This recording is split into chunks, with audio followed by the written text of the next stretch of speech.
Hello there everyone, it is me, Red Chair Gaming, and it feels amazing to say that. It's been quite some time since my last video that had to do with The Sims came out, but here we are again, and it's just amazing. I started up this house a couple of days ago, last week, and I've just finally gotten around to recording this voiceover slash commentary because it's school. So welcome to part 1 of Let's Build an English Manor. As you can clearly see, this is an extremely large project. If you even looked at the thumbnail, you can tell that it's a bigger project than I've ever done, so that's just something to note about it.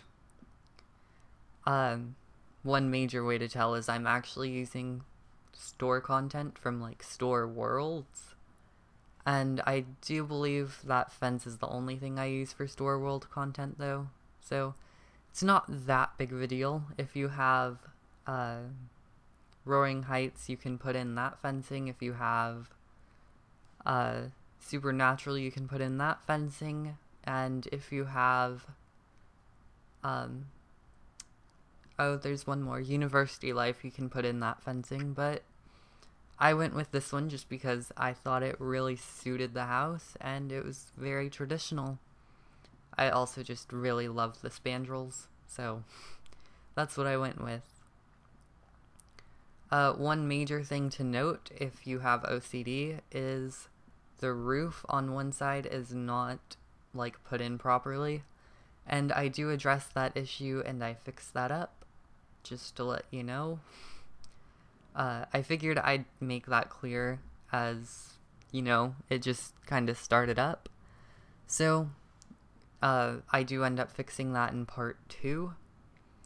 Anyways, we are going through and looking into the roof decorations. I really wanted to use that, like, turret, because I thought it was a lot smaller than it actually is, but it is ginormous and you really can't use it. So I didn't. Fixing up the roof right here. And I think I'm just about to redo the other turret. Nope. Okay, so I'm putting in these really odd little pieces that just kind of stick out from the wall that are very traditional when it comes to Tudor houses, and that's kind of a major theme in this house is like the Tudor aspects. I always set it to door, but apparently it's Tudor. Oh well. So as you can see, lots of railing in the house, and now we're just adding in this nice little balcony area. And that's about it for that. Adding in another little, I don't even know what to call it. But now we are finished up with the turrets, and we are about to move into another one of those little things, and I believe this entire episode is focused on the exterior, whereas in part 2 we are going onto the inside. We're going to be looking into floor plan as well as the dining room and fixing up that very obnoxious roofing error. So here we go, and I think I am just about to pull out the roof style. And it's funny because I used one of them the second time, and it's that roof that I end up going with, just because I felt it complemented it quite well. And here we go with our little accents. They're designed to look kind of like barn doors, and I think that was initially the purpose, that they were to serve. But I figured they looked perfectly fine anywhere else, and so that's what I ended up doing. I was just checking out how the house looked, and that was about it. I don't even know what that sort of laughter was right then, but here we go, and we are just adding in patterns for pretty much every area of the house, and we are just really going all out for this. As I said, this is one of the final houses, it's probably going to be done just before September the 2nd, and that's how it's going to go down. If you are wondering about the Season 2 house from the old channel, I think there are not going to be any episodes for that. I think I'm just going to, like, finish that up and throw it all together as a time-lapse, and putting things together as time-lapses is a true sign of love and devotion, because time-lapses give me the worst headache. So I hope you all will end up appreciating that. I have no idea what's been going on, but loads of people are sharing memories via the Sims 3 site nowadays, and it's very obnoxious when recording. And I feel like it is probably a nuisance to some of you watching, but I do try to close them out as soon as I can.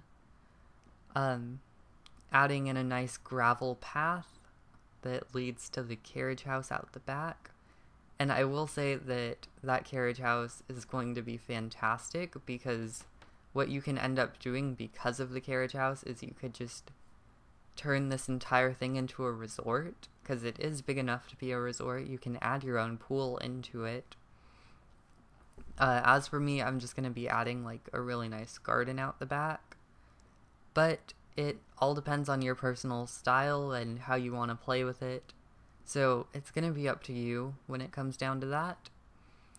Anyways, we are going through and putting in windows, of course, because windows are important. Otherwise, you would just be in this pretty much dark area for hours at a time.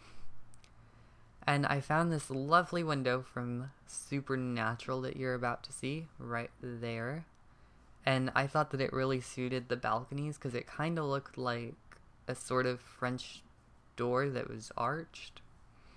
So I ended up using that quite a few times, actually. And then I go with a very traditional French door, and that was about it for it. Here we go, and we are putting in stained glass windows, which came from like just the regular Sims 3 store.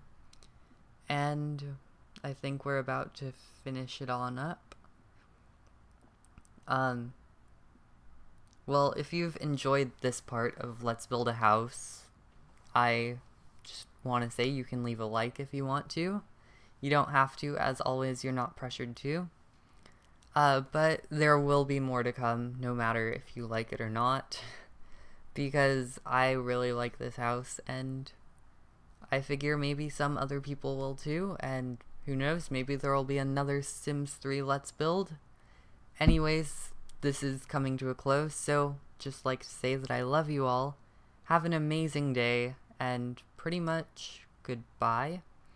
But I will say we're just adding in the doors to a carriage house and a little shed, and it's just a nice little accent, so goodbye.